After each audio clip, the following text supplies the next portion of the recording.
Okay. Oh, it won't. I won't do that. Never mind. Okay.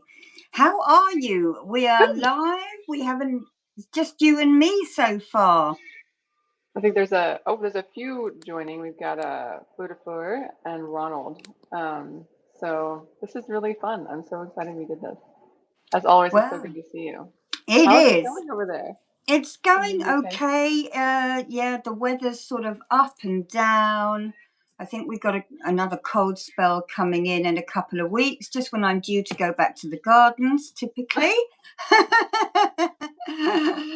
No, that's great. uh, Oh, let's talk about that for a second, if you don't mind. I would yeah. love to know more about what you do when you're not online, like what you do when you're really.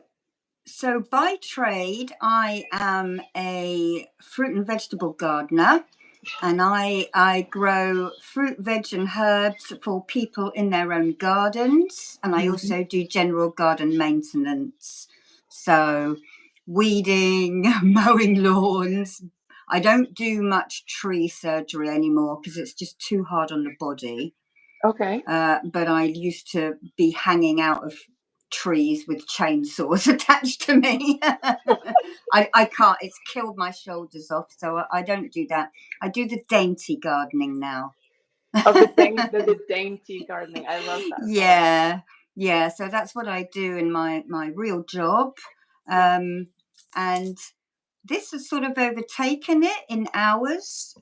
It's enabled me when I started one of my students started the YouTube channel for me, Hmm. and it started 6 months before COVID. And then, of course, nobody had anything to do except watch TV. And it just took off. So I came in on a high and it sort of plateaus down. I know COVID was awful, but it was good for my business. Well, I mean, you went from I remember watching your growth. I think I remember when you had a couple thousand. It wasn't a couple thousand. I don't want to insult where you were, but I just can't No, it's remember. fine. I had a leg up. One of my students, Neil Cooper, who does ASMR, Yeah. he he saw a meditation that I did quickly on Facebook for my friends' kids who were bouncing off the wall. And he'd been to my classes and he messaged me. He said, "I'm making you a YouTube channel. Go and look at Reiki ASMR," which I'd never heard of. Um, I can't do the whispering because I'm too loud. Well, I find if I whisper, it hurts my voice box. If you Oh, whisper for an extended length of time. So I just talk in my posh English voice, oh, how fun. No, it's keeping so it nice. monotone if I can. Hello, Rave. Nice to see you. Yeah. So just a quick update, guys. So this is Sarah Tilsley. If you've not seen her, go find her on YouTube, Instagram, and TikTok. Mostly, you've got just such a huge. We were just talking about this. A such huge a following, like a very loyal 60,000 plus on YouTube, which is incredible. I watched you go from about 2,000 people to. I'm sorry, I live by an airport, going in the love. But like 2,000 people to 60. It was just Wow. yeah, I remember I was like, this gal, and I remember the first time we got online, and I think I was like, I don't know what this healing stuff is, because you're the one that told me all about spirituality. Like you were the one that was like, yeah, like this is what spirituality it kind of is, and I just kind of gotten into my spiritual journey because this was before I really like wrote my book and launched everything. So, hey Andrew, how are you guys? Hello, But Andrew. yeah, yeah. Just make sure you go look her up on social. She does an amazing ASMR. You started branching into reading as well, right? The Stoics. I have not so much the Stoics. I'm collecting all the ancient Greek and Roman sort of books. That's something to just feed my mind, really. It's slow going, it's not for everyone. I'll bore you to death, so you'll definitely be put to sleep. And I can't get my tongue around half of the Greek names, so I do falter on some of those names. But it's Mhm. a little indulgence of mine because I think I should have read them. I was too, lazy to read them. So I read them now, and I might as well read them aloud so that you can enjoy them as well. That's such a good idea. No, I love that. And on top of that, obviously you do Reiki distant healing. Reiki across Zoom, yeah, I do. And I'm a dabbler. I dabble in all sorts of things, don't I? I can't leave stuff alone. I sort of travel around the cultures of the globe and explore their spirituality. I love it. And what about you, for any of my viewers? What are you doing? So you've got another book coming out. So perhaps tell people about your first book. Oh, you're so kind. So I published my book, Love's Miracles and the Misery. And this is a book about resilience. It's my story, actually. And it's my story of my spiritual journey that started when I was 8 years old. I had a near-death experience, and I was taken to a place where love existed, only love. And I believe that that's where all life comes from. I believe I all life is agree. made of love, to be honest.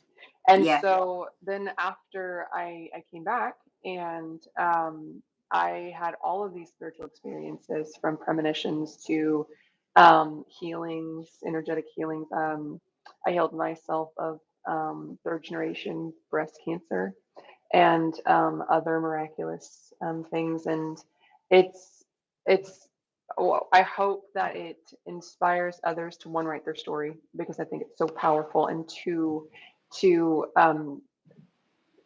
I invite people to think of their spiritual journey as like ongoing and unique, because everyone's is obviously unique, and maybe challenge what the world says is possible. So this is the first edition. I'm coming out with the second edition, and then I've got a poetry book I am launching next month. So Busy. So I I met Cara. Cara messaged and said, "Can we have tea and chat?" And I was like, "Yeah, sure, I'll have I tea, had to coffee, meet and you. chat." Oh my gosh. And then she told me her story, and you were a bit unsure about what to do with it. And I said, "You have just got to tell it. It will find the people it needs to. The people will find you when they need to." And it was such an amazing story and uplifting. And I haven't even read the book. She just told me, and it was just uplifting. So congratulations on that. And then you went to a big seminar, didn't you? Oh, you're so kind. Thank you. Yes, I did. So it was before I actually wrote the book. I was asked to speak at the International Conference of Near-Death Experience Studies in Washington, D.C., actually. Yeah. And you helped walk me through that. I was so nervous. I was like, Sarah, I don't know what to say. She just tell your story. Like, why don't you tell it? I was like, okay. And yeah, it just kind of launched my career. I've met so many amazing people. Scott Drummond, he has a book and a movie coming out really soon about his near-death experience. And other spiritual leaders. I am just so honored, and I love how grounded and loving we all are. Like, there's just, there's all sorts of people, but I've just been so fortunate to find such amazing souls, and you obviously are one of them, my dear. Well, I think we get back what we put out, and if we are kind and loving to everyone, not everybody is kind and loving back, but we can just say, if you don't like me, get out of my way, and I'll go and find my people. It's true, though. Yeah, it's true. Mm. So what's next for you then? So you've got this book coming out, and have you got any more talks or seminars? Yes, I've a lot of online podcasts. I've done a couple of them, and that's really got a lot of traction. Specifically, like online, I didn't realize there was such a world for that. And I'm going to be attending the next near death experience conference. It's going to be in I think Chicago this year, and we'll see if if I'm going to speak at that. We'll see. But I definitely have some more podcasts lined up, and I really kind of focusing online. I love building my online community. I think that I love, and it is such an honor to speak online, or not online, but in person at these conferences, and it is just such a beautiful thing.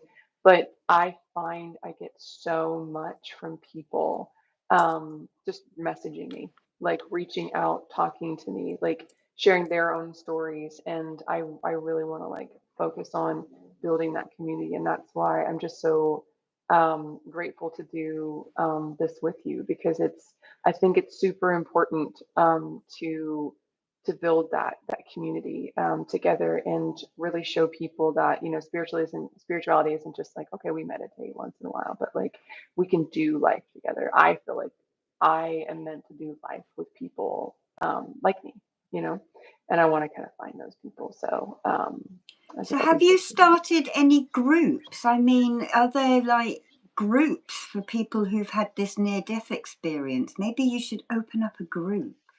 Oh, I like that idea. Um, I dabbled maybe in trying to do that on like Meetup or something like that. Yeah. I guess I thought, you know, finding um maybe I thought that like my social media would do that, but you're right. I think that it would be really neat to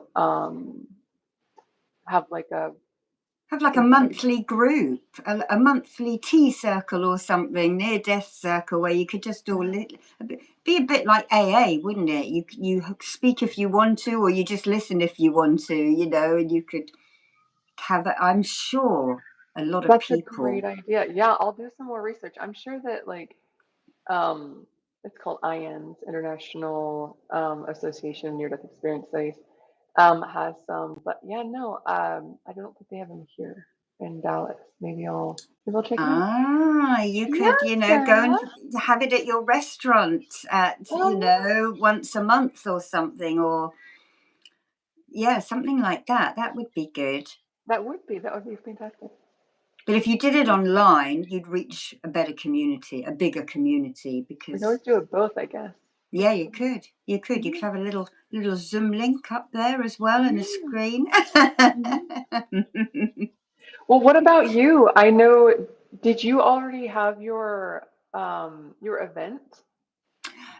No, we've got a few spaces left to fill for our tarot retreat. You are quite welcome to join as well if you want to come to Europe this summer on the 23rd to the 26th of June. Okay, I'm ready. Myself and Adrian, a friend of mine, are hosting a week in a beautiful finca in Ibiza. It's got a swimming pool, so we don't even need to, it's full catering, you know, and he does something called Dancing the Tarot. He reads for a very big, well-known shop in London that does tarot readings called Treadwell's. You may have heard of them. And he reads tarot for them. He is an ex-opera singer and ballet dancer. So he's created this walk through the major arcana, and that is embodiment of the tarot. So we actually stand up and we act these parts out, and we embody the tarot. So he's doing that course to get us all. I went to London and did it a couple of months ago, and it was transformative. It really was. Wow. I felt it was like, even watching the other people and the scenarios, they were like little mini ritual and healings, just even in the classroom setting. Yeah. So we're going to be doing that. He's very adept, very old school tarot. He works mainly with the Tarot de Marseille, which was created in medieval times, and he is actually from Marseille as well. So he's going to be walking us through that, and I'm going to be doing healing with the Tara and with the elements as well. So we're just going to literally mix and match. We're going to do some ritual. We'll be arriving just after the solstice, so we will incorporate magical rituals into this as well. There's also a new moon, and we will be doing...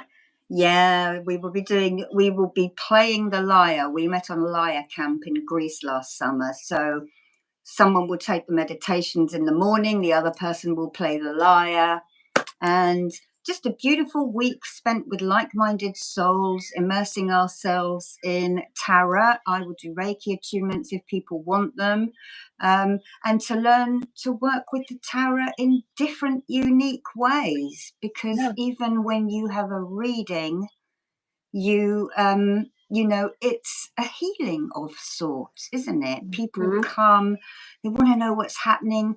Most of the time they've got an idea. If they've got a question, they just want confirmation. And I think they're mini healings. So I will post that on my Instagram and on YouTube. I'm sort of advertising it every couple of days. But we got just a few spaces to fill for June. So if you want a week away from your boring, mundane life, come to the beautiful...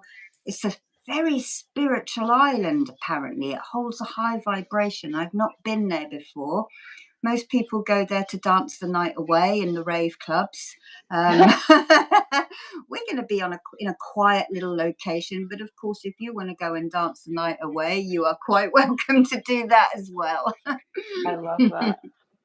So can I ask you something, Sarah? Of course. Have we thought about maybe if you can't do it for this retreat, maybe ones in the future? I know sometimes, specifically with my conference, they have like a way for people to pay to tap into online, like a web, like, you know what I'm saying, like to put it online, yeah, I probably wouldn't be able to do this one, but I mean, this is my test drive for retreats, but I would like to, in the future, I would like to take a retreat up the Nile. That is one that I would really love to do. And I would also like to take people to the Standing Stones and Stonehenge, because I live quite near those and I know them like the back of my hand. So in the future, that would definitely be possible. Well, I love that. Yeah, but I don't think that would need to be thought upon and agreed with Adrian. But let's see how the first one goes. You know? Okay. Well, I love that because you know, obviously, like, give me 6 months and my life's going to be a whole lot different. But I was thinking about doing like, because I've been trying to get you to America for a while. No, you want to come to Europe? Come to Europe. Come to Europe. Okay, but I want to leave. I'll be like, I'm gonna stay in your basement. Yeah, so I will do another one to Greece, and I will at some stage do one to Egypt, and yeah, and of course England's easy for me because it's just 2 hours that way. I think people would pay. I would pay. I mean, whatever to do that. I think that would be just fantastic, specifically because like I don't know enough of the history, and you're just so good. Like you're so one, you present yourself so well, but two, the history that you have and your storytelling is one of your greatest strengths on your ASMR, because you like when you do your ASMR, you're doing Reiki and things like that, and you obviously have the lovely sounds, but you tell a story.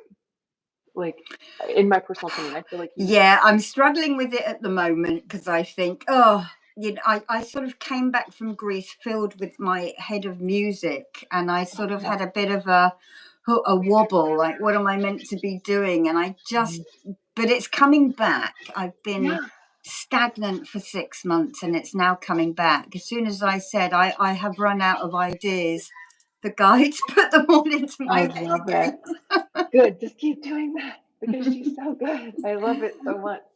That's awesome. Yeah, I'm sort of at the moment. I mean, I've been doing druidry for about 30 years now, and I sort of have gone back to the stories that I was raised with. Now I needed a change, and Greece provided that opportunity. And I now have a lovely little sort of adopted Greek family over there. So yeah, we never know where the road takes us, do we? And it's plenty of opportunities and so much joy in it. There's a lot of hardship as well, but I think you've got to be optimistic. That one thing left in Pandora's jar was hope, and we need that hope, I think. Oh, yes, especially like now. I would absolutely agree.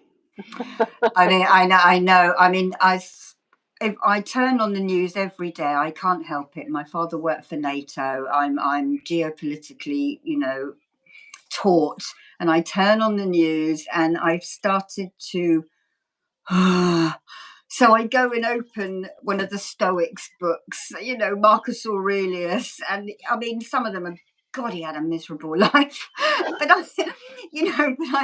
I read them, I sort of hone in on a paragraph, and I do always find some logic and hope, and it's not different. It's like Reiki and well-being. He was one of the first people doing self-help, really. Oh yeah. They're no different from us. The same emotions, the same troubles, the same hopes, and the same letdowns, like 2,000 years ago. So we've not changed, really. So you're doing the retreat this year. You are gardening when you are not doing online healings and YouTube videos, right? Mm-hmm. Now, if this goes well, this retreat, would you like to do more of those? I would definitely like to do more of them. I probably wouldn't do them every year because it is a major headache sorting out money coming from all around the globe. The admin is an absolute nightmare. So what I would probably do one every other year, and then I would go to Greek music camp in the years in between, because there's still a lot of places in Greece I need to go to. I need to go to the healing centers, because that was the god who inspired me to play the Greek lyre. He appeared in a dream. I woke myself up out of the dream. I bought this instrument. When it was arrived, I was so terrified of it. I put it back in its box and hid it behind the sofa for 2 years. And then, lockdown came, and I woke up with this Greek healing god, Asclepius. Where is he? He's right here. You can see him here. He was just like that in my third eye for 3 days. And I said, okay. And I got it out of its box, and I went back onto the webpage that the Luthers had, and they'd created an online program for learning. So I have to go to his healing sanctuary, the Asclepian, who was doing the first kind of spas that we had. They took people out of their environment, which is stressful, and they took them to a nice sort of Greek temple, and they rested there and mended. So those were the first sort of spas we have. So I have to go to his place. I did Delphi last summer, which, people, if you get a chance to go to Delphi, oh my God, you can see why the gods thought it was the center of the world. It is incredible. I love that. Yeah. So yes, I would like to do more, but for now it's just online appointments, Reiki courses. I teach. Oh, that's right. What's your Reiki courses? So I teach Usui, which is the original Japanese Reiki. I teach Egyptian Reiki Seikum, which incorporates the elements, archangels, and other Egyptian things, and it's quite New Age as well. Celtic Reiki, yes, which is I'm probably one of the only people that teaches it online, weirdly. Angelic Reiki as well. And what else? Oceanic one. That's the one that got downloaded to me with the seashell healing. And we're just about to birth another one that my teaching partner who died in the last COVID wave had just downloaded. He'd attuned me, and he came up with all the material, and I sort of put it into class structure. And so I've just proofread it and sent that back to his wife. That's a crystal Reiki. Good. So we would be birthing that hopefully this year. So it's Reiki courses. And now I'm starting to get back into the tarot again after being terrified of it for 30 years. I'm going back to tarot. I love it. Yes. So those are the kind of things I do, and dabble in whatever. Anything that piques my interest. Mm-hmm. I mean, that's what we're supposed to, I think that's how we're supposed to function. I got caught up so much in perfectionism, trying to do what I thought I should, instead of just following. So I'm so big on self-empowerment and following from like what's in within, because I just I had too much coming from the outside telling me what I was, how it was supposed to look. Even spirituality, like what we do, just following what feels good, man. Just like doing what you love, and working out what comes to you. Absolutely. And I think the great thing with this spirituality is you can discard the bits that don't resonate with you. Yes. You can add your own things, and these days, people say, oh, it's not pure if you mix and match, but energy and spirituality has to change for the timeline of the people that are using it. We now live in a multicultural society, despite what some people want. We have the library of the internet at our fingertips. And so mix and match it, as long as it's coming from a place of love, like you said in the beginning, and no one form of spirituality is better than another. There are many paths up the mountain to the same light. And I think as long as we are kind and helpful and, that's all that we can do, really. And that keeps us moving forward and spreading the love and just being nice to people. No, I love that. You said that the other day. Someone was speaking to me about spirituality, and you said that. You said there are many paths. Say that again. You said many paths. Many paths up the mountain to the same light. And I don't think that's one of my phrases. I seem to see an old Chinese man saying that somewhere, and I'm sure many others have. But, and if you deviate and you get sidetracked, so what? You've gone and explored something else, and you'll come back eventually. Everything is a circle, isn't it? It all goes, it's like fashion. Mini skirts are in the 60s, and then they come back in slightly different with a different kick flare or a pleat. It's always changing slightly and being tweaked, but everything goes round and round. So how many people have we got here? We've got 3 people with us on YouTube. And we've got a few on Instagram, haven't we? If anybody has any questions for Sarah or any kind of comments or whatnot, please let us know. Cara. And if I call Cara Marlene, it's because I had a boss called Marlene. And I tend to transpose the names. I answer to anything nice as well. We have got this new tarot dice here. This is something very interesting. So this was my Christmas present from my family this year, because I'm fed up of carrying, loads of runes, loads of Ogham, loads of Greek letters, and loads of tarot cards, shells, and crystals. So I saw this on Etsy. I think it has been made by Knotty Box, Knotty Box, all one word, over on Etsy. And he carves it, and then he paints it, and then he lacquers it, and it's got all the major arcanas and the aces. Oh, okay, yeah, for sure. Can you show Instagram real quick while I'm Oh, looking sorry. here? Yes, I Thank forget. Yes. you. So that is my new toy. I love that.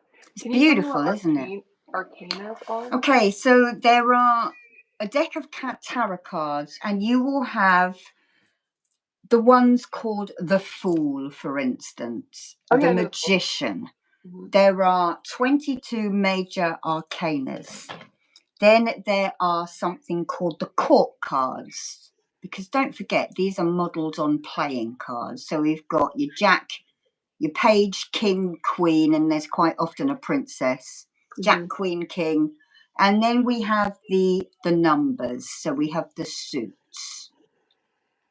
So people in Appalachia, they will just use a deck of playing cards. You know, they won't have the majors, but they can still do card readings. Conjuring, I think they would call that.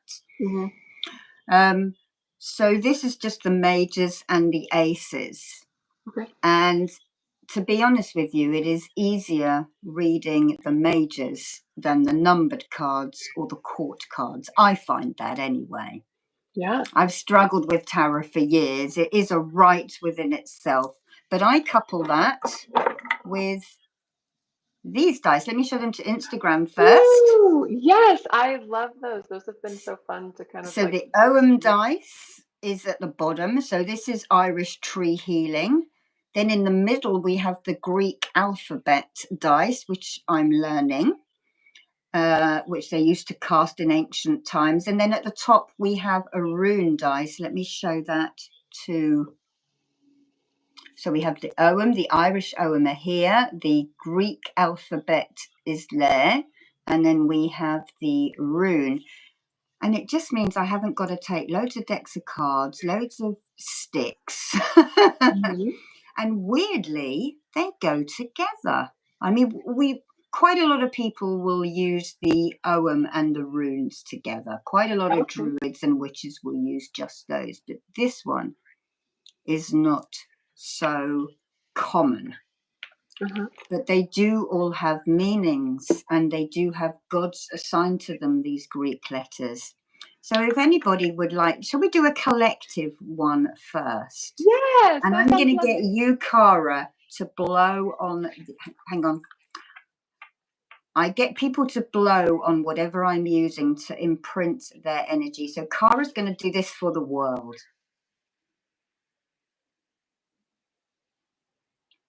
And weirdly, you can feel that breath happening through the screen sometimes. That's so neat. That's so neat. Okay, so we're going to just ground and protect everybody. So just take a couple of breaths in and just breathe down to your feet.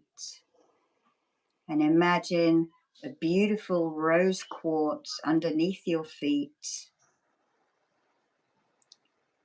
And a beam of light emerging from the upper realms and encasing you in that love and light. And big clash. Okay, so the tarot dice, we have pulled out the death card.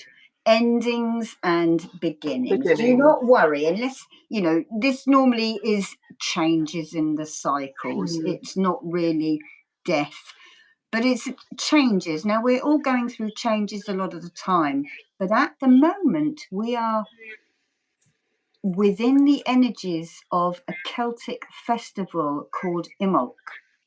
And this is the changeover from winter to spring. So changes. We still got 2 months of cold left, but underneath the ground, you know, the plants are starting. You know, the little hairs on the roots are starting to grow. The bulbs are starting to make their way up to the surface. If you walk down past the trees, you'll probably notice tiny little leaf buds starting to pop out. So we are at a big time of change. It's called a Celtic fire festival. So changes here, you know, we're fed up of sitting indoors now. We've got spring on the horizon and we're thinking, what's happening this year? Oh, I could plan to go to Ibiza for a holiday, or I could plan to go and climb Mount Everest. So you're starting to make your plans for the warmer months. It is a time of transformation. So let me just put that down so I don't forget what card. I've lost the picture now. The Death card. Right. Okay. So the Greek card, the Greek symbol that we have chosen, I'll show it first to YouTube. That is the Omega. That is Demeter's symbol, but it means no. Okay, it is, you've heard of the Alpha and the Omega. If I was to throw an ancient Greek knuckle dice, you know, they used the joints of little lambs and sheep, they would have a Apollo symbol on one side, meaning yes, go for it. And this symbol would mean hold on, patience, wait. The timing is not right yet. So keep thinking and making those plans. Don't act rashly upon anything. The next symbol we have is a rune. So this is Norse, but I work with Anglo-Saxon runes, and this is Wunjau or Wunjau. This is happiness. Oh, fun. Okay, a beautiful, beautiful rune, and happiness, timings.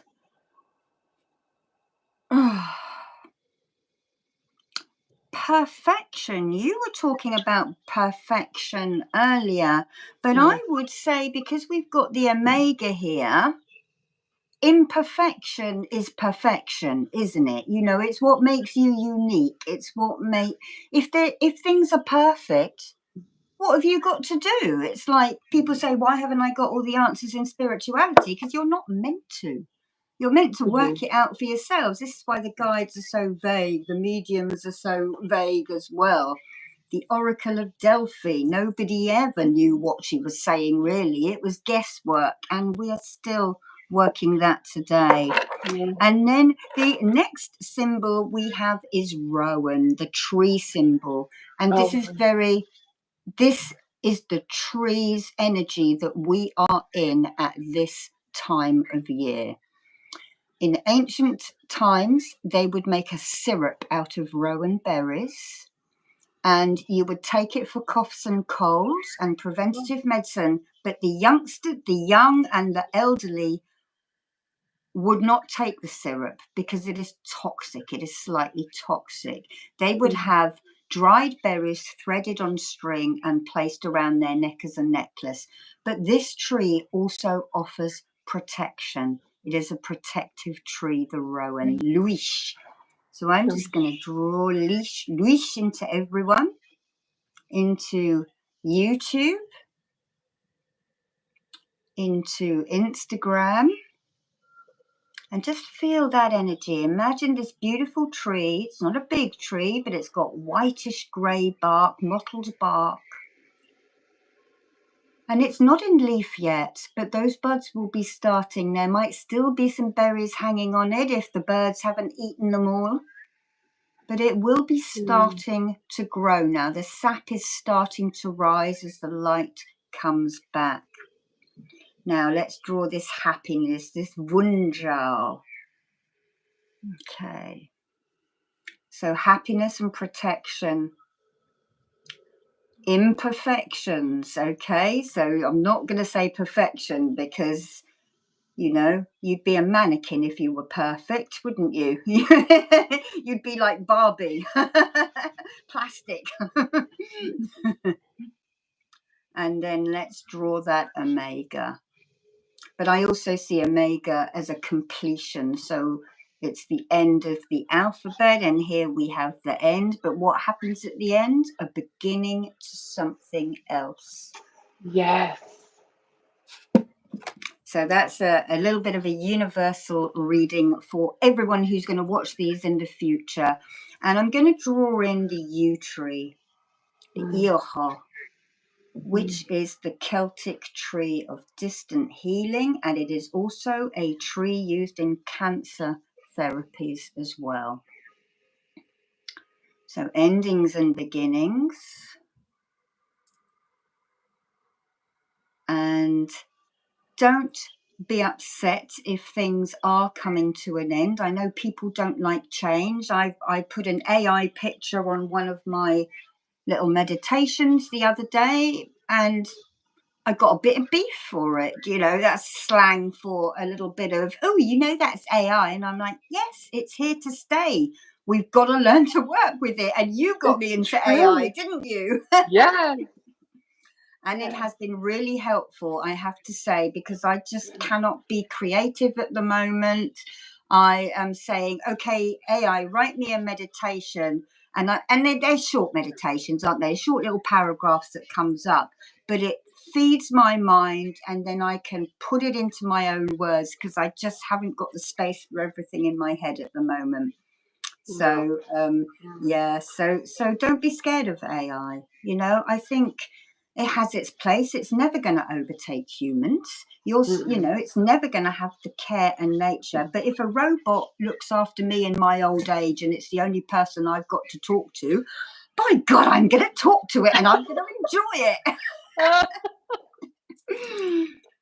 I'm drawn to send everyone a little bit of Reiki for some reason. Let's do some clearance. Heavy weeks, wherever you're living in the world. Okay? Heavy weeks. A lot of uncertainty. So we're going to clear that. I'm not saying that you won't be uncertain in the future. We're just going to clear some of these emotions so that you can cope better, so that it doesn't overwhelm you. So I just drew the Seihei Ki Reiki symbol in. And I'm just going to pluck it out of your third eye. We worry in our third eye area, don't we? I know that the sacral is the seat of emotion, so is the heart, but I believe that most people are worrying in their heads.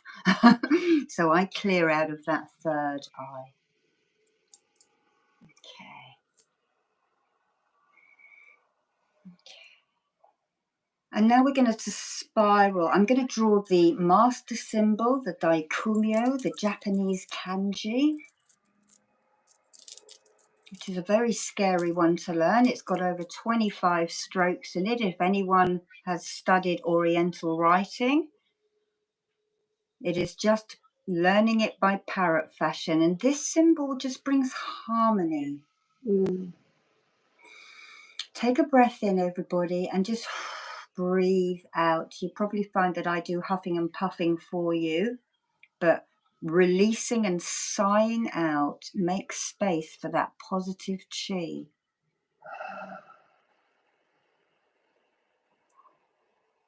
And where the mind goes, chi flows.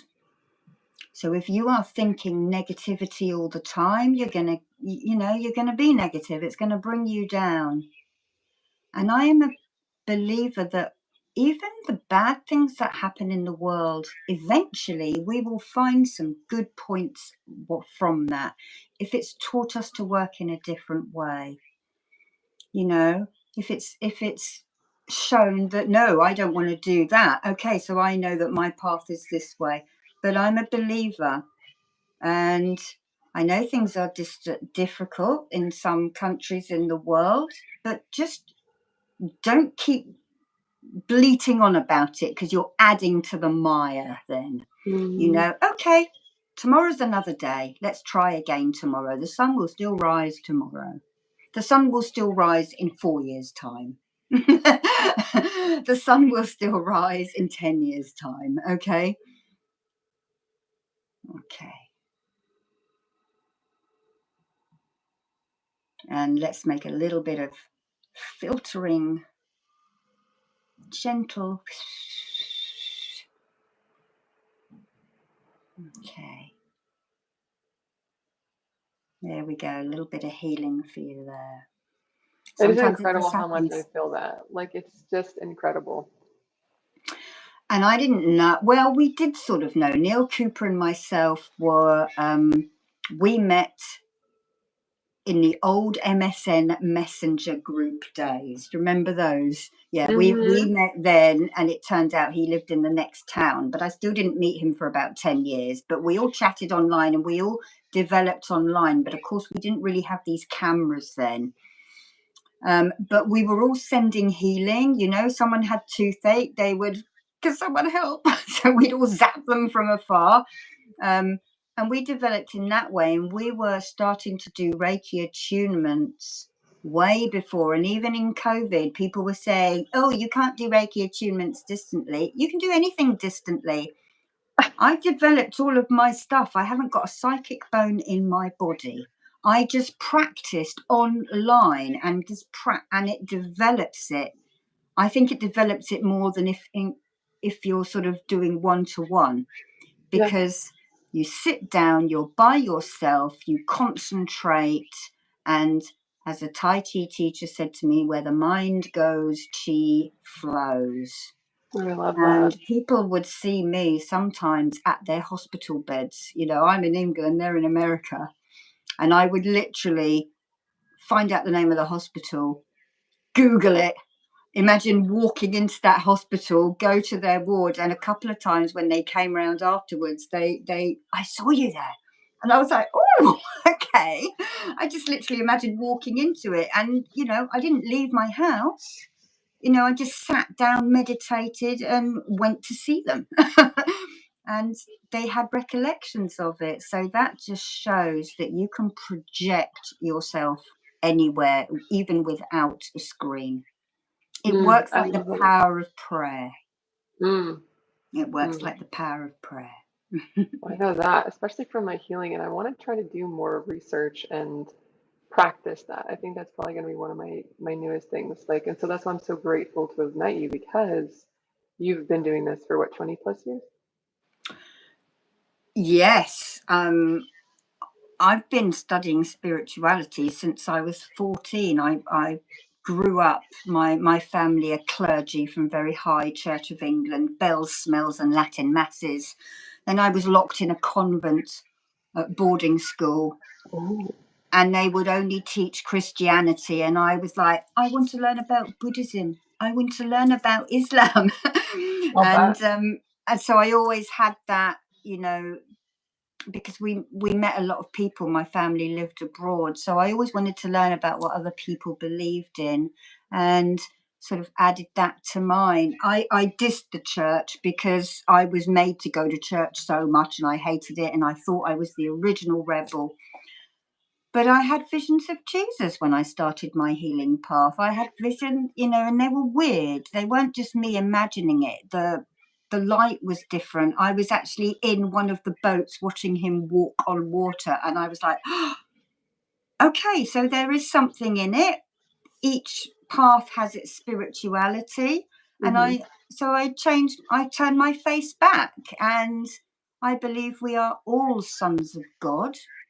I believe I think the Christians misinterpreted his message. You know, I think he wanted us to find the Christ within us and be nice to everyone, because that's what he was about, wasn't it? You know, and I think man does taint religion. They want it to make people toe the lines, and that's what the Roman Catholic Church did. If I were to lean into any of the Christianities, I'd actually probably go for Armenian, Greek, and maybe Orthodox. I don't think that even though the churches are opulent, there is not the horrendous hierarchy that the Roman Catholic Church had. You know, and they are still making saints today. I had a little minor miracle happen to me in Greece when I was about to have a seizure. I went looking for the old gods, and I came back with modern day, you know, saints. And it was incredible. So, you know, they're hearing tappings from the coffin of this guy that died in about the 60s, and he is making people healthy again. And the belief helps. If anybody has read Tom Robbins' Jitterbug Perfume, that is about the god Pan. No one believes in him, so he's invisible, but he still stinks to high heaven, and they've got to get him from one side of the world to America to the new world. It's a fantastic book. Tom Robbins is a modern day shaman with words. I love that. Even cowgirls get the blues. He wrote that, and he wrote. Oh, really? Yeah, I did not know that. He's a bit like the Fear and Loathing in Las Vegas guy, the guy who wrote that. Okay. They're very similar. They're both absolutely manic and wacky, and I'd be scared to death if I met either of them because they're so unpredictable. But Tom Robbins' books are amazing. Wow. Yeah. That's good to know. I'll have to look that up. That's amazing. Skinny Legs and All, another roadside attraction. He's written amazing books. You'll find him. But yeah, Jitterbug Perfume. It starts in the ancient woods of Bohemia and ends in a Paris perfumery at 9:00 tonight. That's what it says on the back. And I like the idea of these gods fading away as we don't believe in them. But now, of course, because we are not persecuted in not every country, but in the West, we are not really persecuted as much for being curious about different paths and cultures. Right. So these gods are coming back. They're having a resurgence. And I'm still unsure of whether they are thought forms created by humans, a bit like how the First Nations people create a thought form to protect their skinwalkers, that sort of thing. They create them, don't they? Or if these gods are an aspect of, I can't find a piece of paper to rip up, if they're an aspect of the one true creator having an experience. I do believe there's one creator God, and all these other little demigods are part of that creator God having an experience, and that's what we are.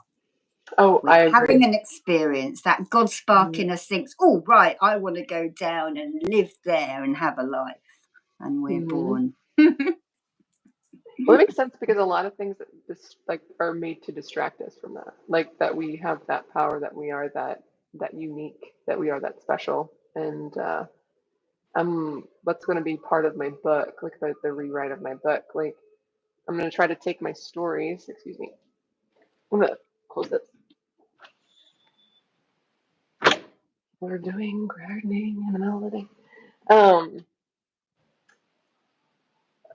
On the point of you speaking about faith, nothing changed my spirituality until I was healed from cancer miraculously. Like it happened, and I was like, I almost didn't believe it myself. If I could not have felt it, my God. But it's true, and opening myself up to that faith is what I found akin to you, because when you were doing your Reiki, I didn't understand it at first. So I was like, okay, so how am I supposed to how am I supposed to take this healing? Like, how is this healing supposed to, your Reiki healing and things? And you're like, it's the faith. It's the faith in what we're doing that makes it so powerful. And I was like, I know that. And although I didn't know Reiki at the time, I knew faith. I knew the miracle. Like it happened. Faith and hope. Faith and hope, isn't it? Yeah, absolutely. And I have heard stories from doctors and other stories on podcasts, of people who have healed themselves. I heard a story about one gentleman who was, and this is years ago, a very elderly man now, I can't remember his name. He was in the Vietnam War. He got taken into hospital and his liver was going into failure. So he said, do me one favor, bring me a textbook with a picture of a healthy liver. Ooh. So somebody brought him a textbook, and he said he spent that whole night with that book open in front of him, dozing off, but focusing his intent and his want for that healthy liver. They did the tests again the next day, and they said, oh, yesterday's tests were incorrect. You're all right. You don't need to have a transplant or whatever they were going to do. I love it. And I met another woman who she'd had 3 lots of cancer, and she was in the hospice permanently, pretty much. But she was like, I'm going to fight this. I'm going to get better. In the end, these doctors were sending their patients for a little pep talk with this woman, because she was so enthusiastic. You can fight this. You can get this. You know, you've got this. And they opened her up. Gone. Oh. So we do here, and in China, you know, they would give you a certain Tai Chi exercise for your ailment, tell you to perform it 40 times a day, and some of the Chi masters have made themselves better. You know, I'm not saying don't have Western medicine. My God, I would be dead if it wasn't for Western medicine, you know, but having that Reiki alongside it. Most people decide to have Reiki for terminal things when it's too late. If you probably went and had it at the time you were diagnosed, okay, you would probably do much better. They've done medical tests. You know, they give someone a placebo medicine, they give someone the real medicine, they give someone else only the Reiki, and they give the last people, you know, they've done the groups. And the ones that had the Western medicine and the energy medicine did better than all the others.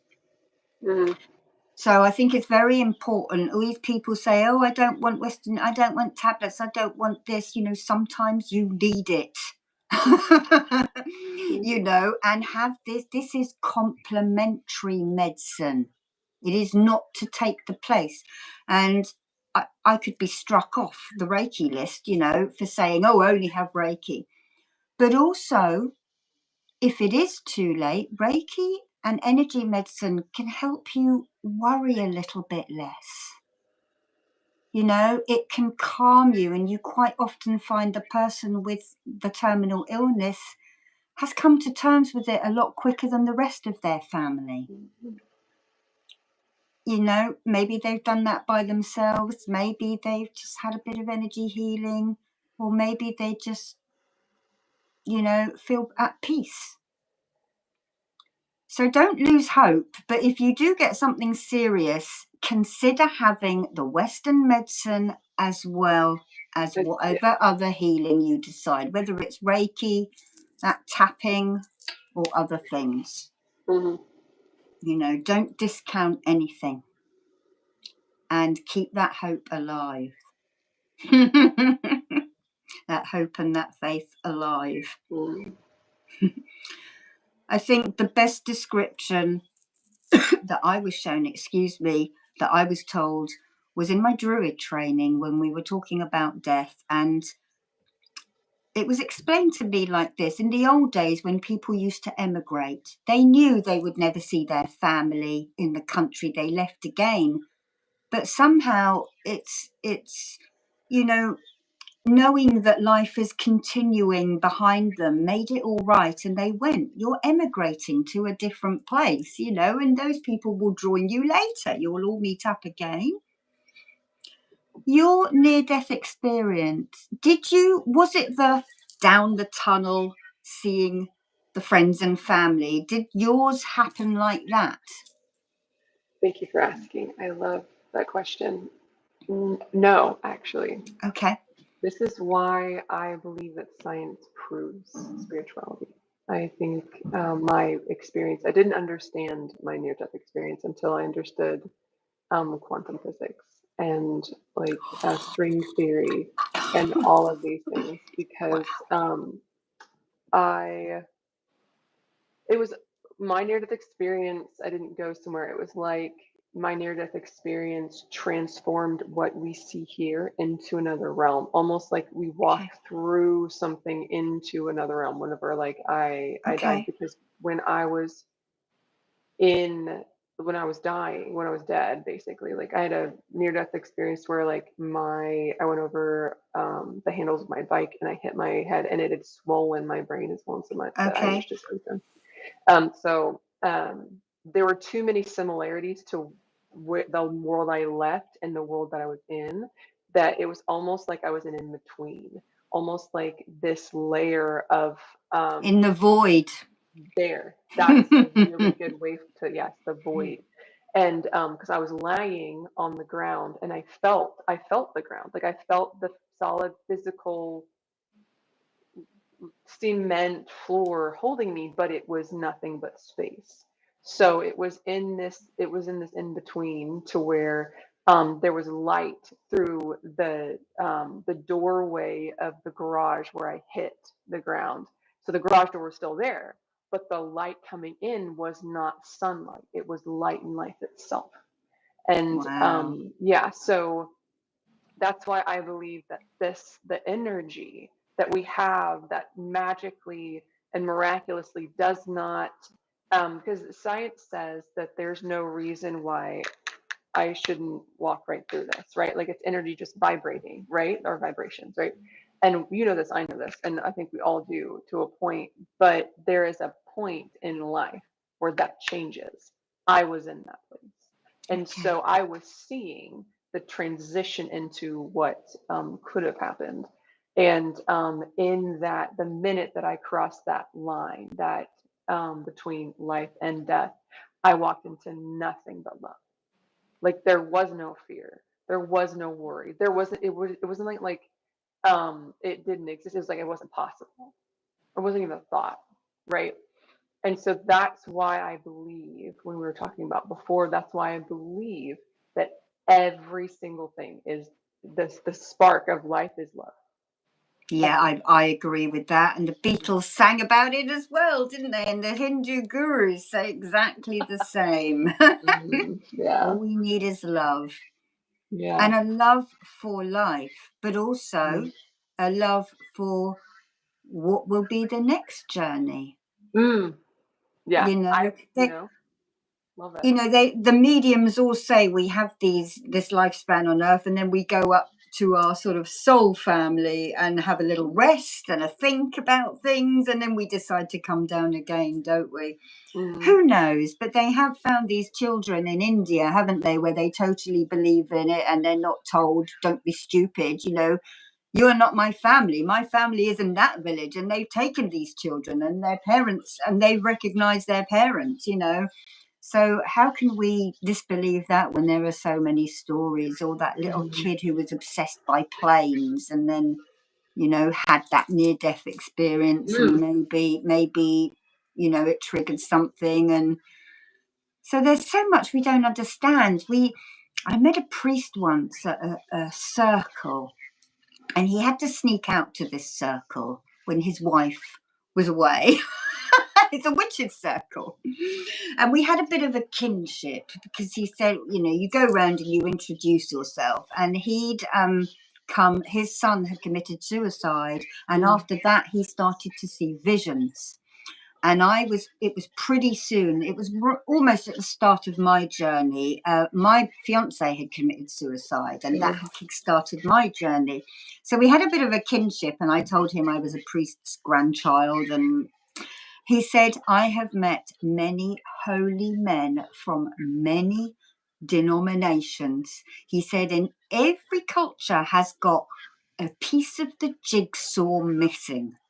Nobody's got the full, and that's what we were saying earlier, you know, nobody knows. That's meant to be a mystery because it keeps you interested. Yeah. It keeps you interested, and it's just sort of there in the background. And it's nice to think of these angels, these guides, these ancestors, these deity, and these animals that, you know, our entourage, our little entourage of spiritual helpers. It's comforting if we feel really alone, which a lot of us do, you know, to we might not see them, we might not understand them, but it's a nice thought to think that, you know, people are watching over us. Perhaps it takes us back to if we were lucky enough to have a kind and caring mother to look after us, you know, when not everyone has that, do they? And not everyone knows that. So we've had that, but perhaps that unconditional love can come from those guides and those angels and those helpers. And I think that's nice that we've got a spiritual team. I quite like Bashar. Have you watched him? The bald-headed guy. I had I did not know that that was Bashar. I just knew he was a fella I'd seen online, and he spoke incredible truths. But I had no idea I'd known Bashar was. Well, he says, he's like, yes, you've got them all, trust in them. But he also says, you are not meant to be doing anything except enjoying your life. And I think that is the best advice, making the most of it. It's true. Making the most of it, because we never know what's around the corner. And life is for living, isn't it? Yeah. Life It is for is living. And I think that richness comes from meeting all of these wonderful people that I've met, that YouTube and the internet has opened up. We would never have met each other had we, because we're not even in the same country. Mm-mm. And that's why the internet is so great. I've Mm. been lucky. I haven't had hardly any nastiness on it. I've only met kind, loving people.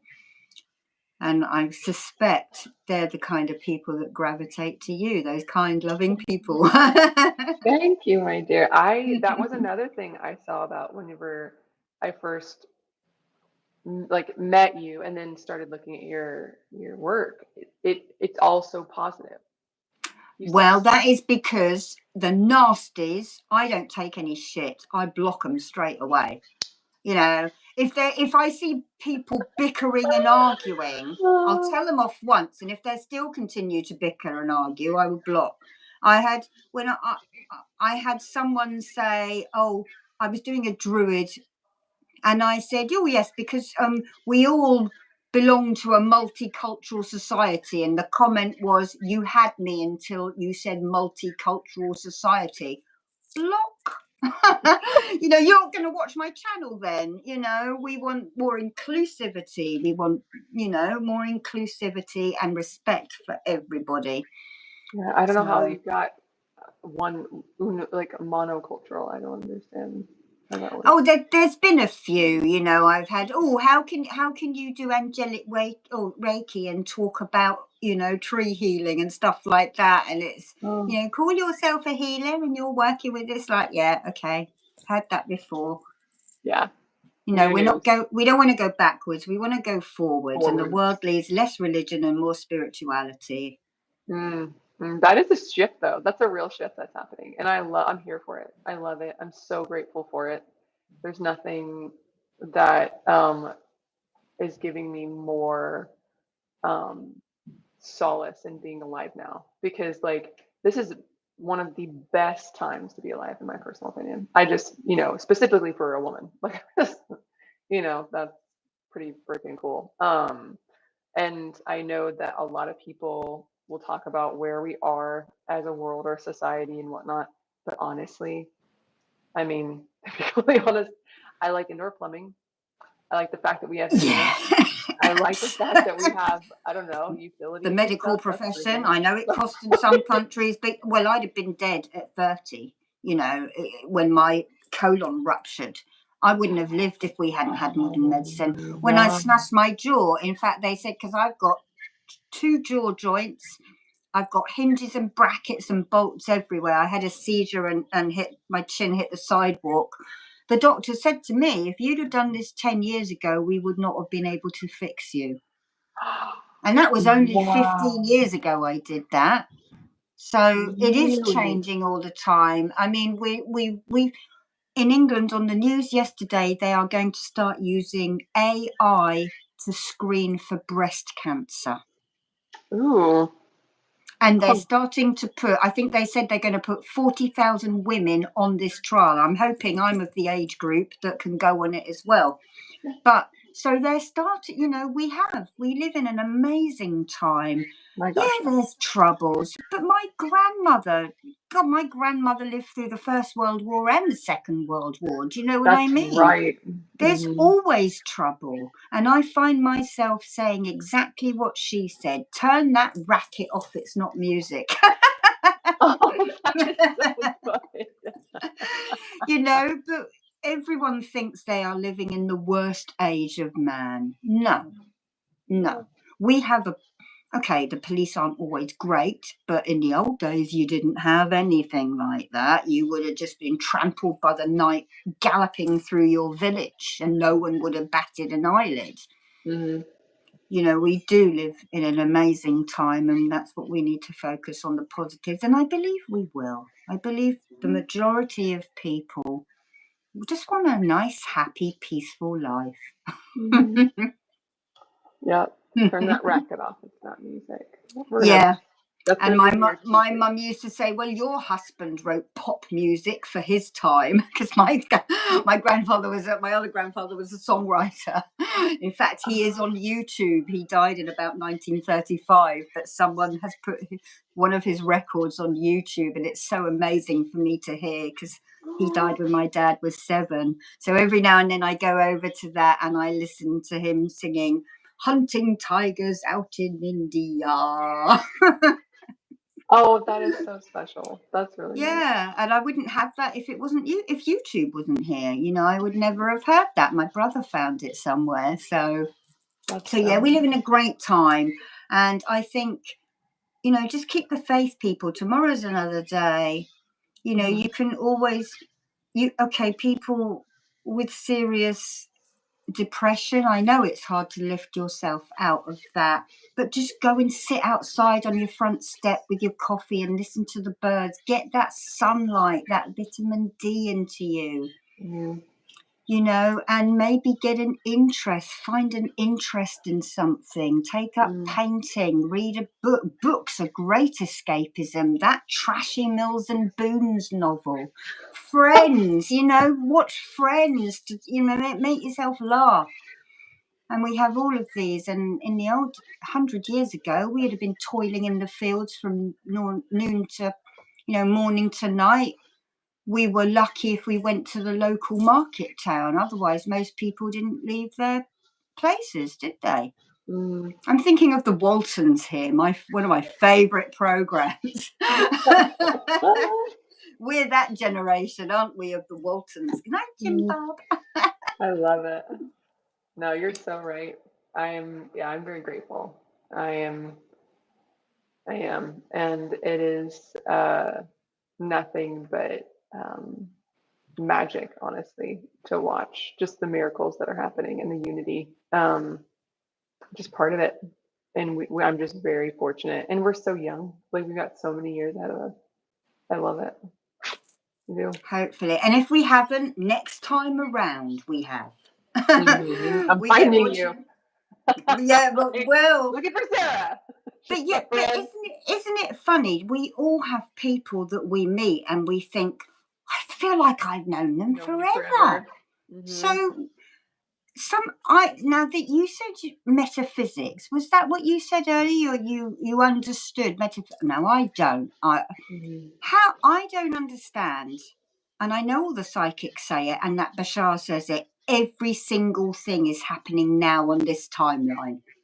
So we're probably sitting having tea in a parlour with our little pinky finger up, dressed in Victorian. But I can't get my little human brain around that all of these hundreds of lives we've apparently lived are happening now together at the same time. I don't get it. I don't understand it. The only way that I've ever been able to put it into perspective is that, like, if you have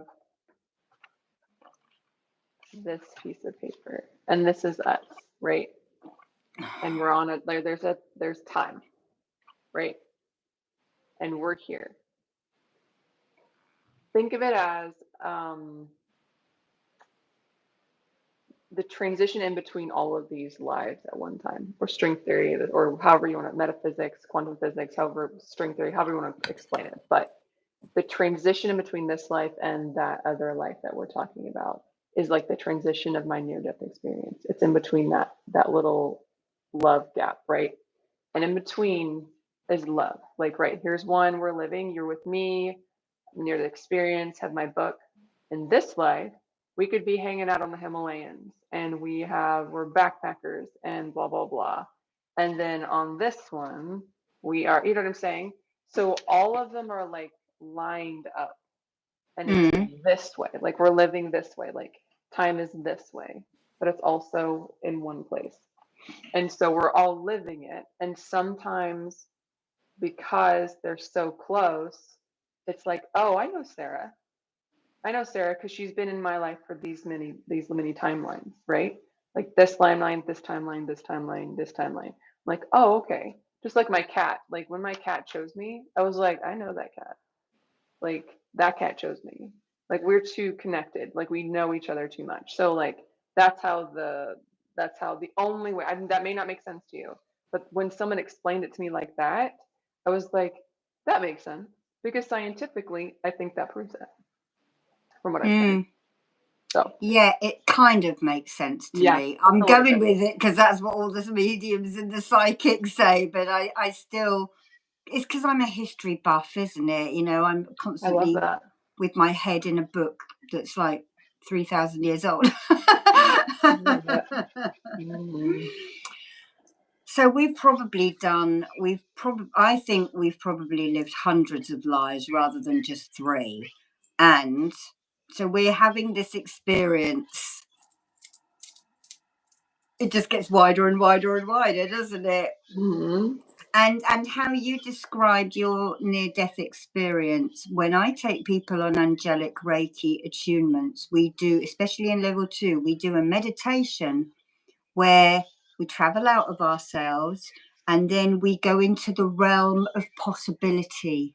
That's what they call it, where anything can form but has the possibility, and we go through that and then we're into another zone, level, whatever you want to call it, and then we go through another realm of void of possibility. And that's how they do the angelic Reiki, and that made a bit of sense. And that's when you said that you went into some kind of sort of void thing. Mm-hmm. I've had an ET experience with a friend of mine when we were doing some healing, and what you said about how it was sort of squishy but not. Yeah. I was on the couch having a healing. I felt like a breeze. And I don't often get into that, you know, that, is it the alpha stage or the beta stage? Yes. I don't often get to that, very rarely, because I'm normally doing the healing. But I was in that stage and I looked out of the corner of my eye and there was a tall blue being and a short blue being. And I swear they looked like the Teletubbies. Do you know what they did? They looked like those, they had ears sticking out, maybe a bit like the Hathor statues. Okay. But they were blue, and I sort of couldn't really see them, but I could. And I looked at the healer. She changed this into some really tall, blonde Plagerian, possibly.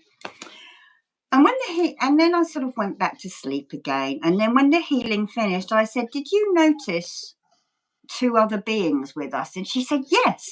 We were sitting in armchairs perpendicular to each other with a coffee table in between us. And I said, "Can you see it out of the corner of your eye?" And she said, "Yes." And I could see this blue thing. And I said, "I'm going to touch it. I'm going to ask if I can touch it." And I asked, and I sensed that it was all right. I mean, there was nothing, when you looked, you couldn't see anything.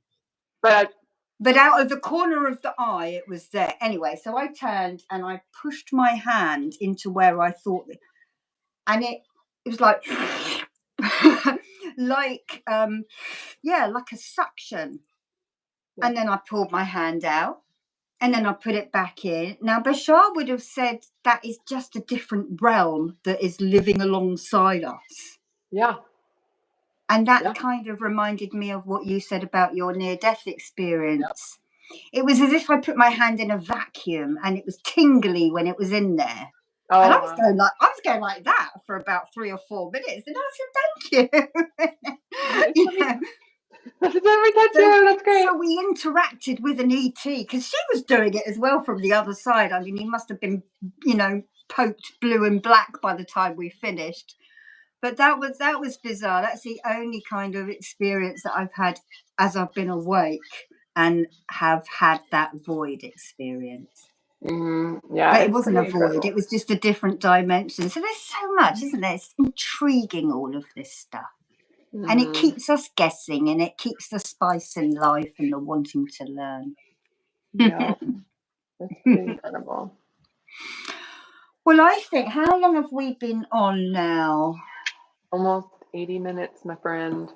I think we need to call it a break because I need to go and get some dinner.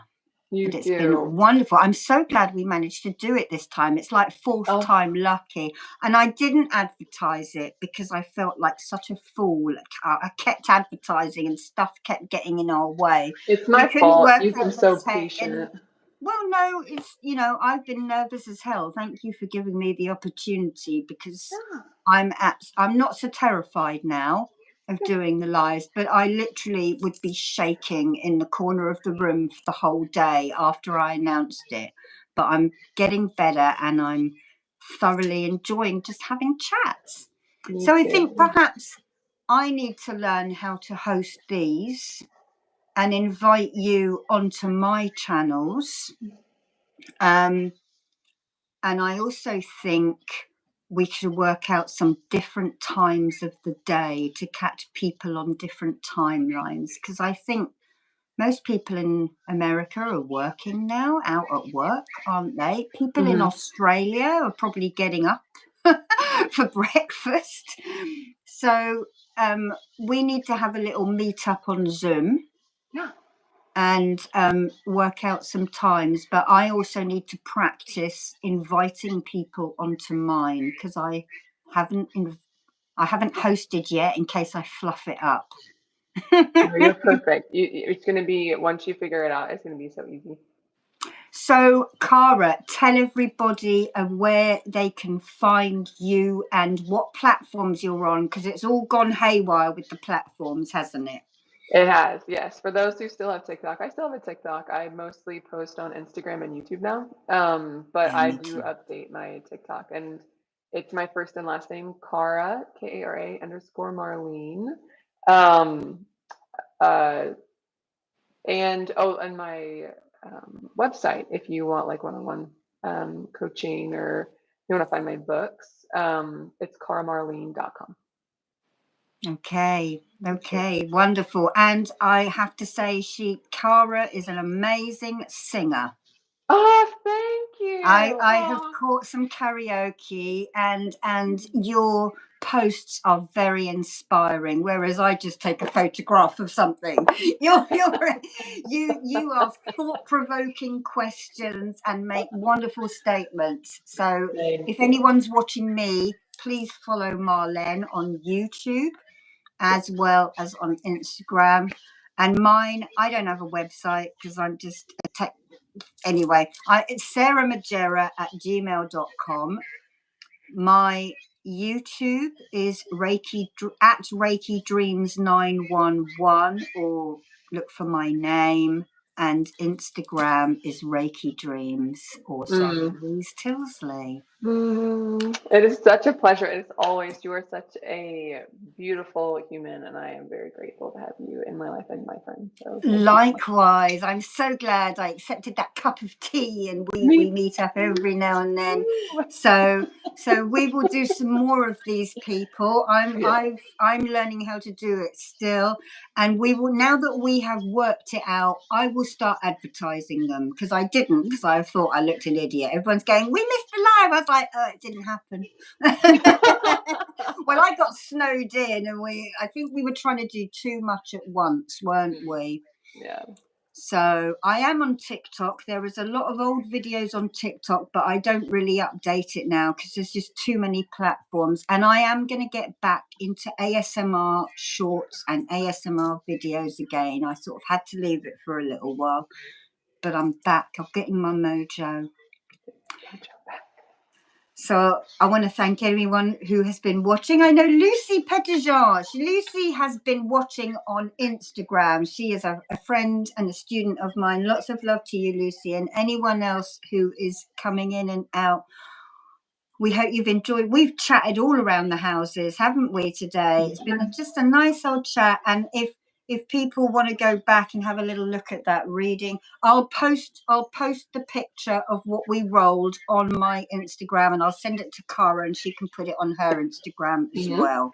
Yeah.